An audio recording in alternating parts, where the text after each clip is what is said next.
বন্ধুরা, এটা হচ্ছে আমাদের বাগানের সবরি কলা। দেখেন বন্ধুরা, মাশাআল্লাহ, অনেক বড় একটা, অনেক সুন্দর একটা কলার কাঁধ পড়েছে। তো বন্ধুরা, কলাটা দেখে মনে হচ্ছে আর বেশি দিন লাগবে না, খুব তাড়াতাড়ি পেকে যাবে।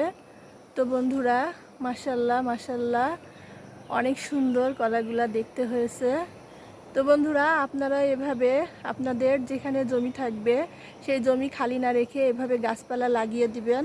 তাহলে এভাবে আমাদের মতো টাটকা শাক সবজি, আম কলা অনেক ধরনের ফল খেতে পারবেন।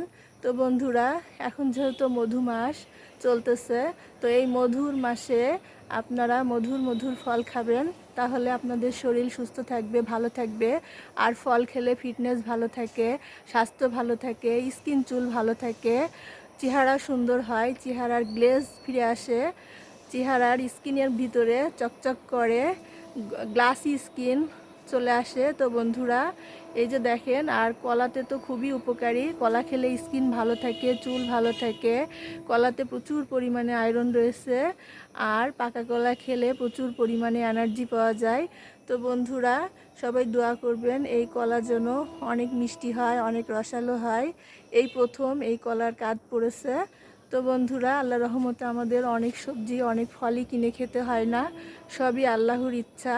আল্লাহ তাআলা চাইলে সবই সম্ভব করতে পারেন। তো বন্ধুরা, সবাই দোয়া করবেন আমার আম্মা যেন আরও বেশি বেশি করে গাছ লাগিয়ে এভাবে টাটকা ফল টাটকা শাকসবজি খেতে পারে এবং মানুষকেও খাওয়াতে পারে।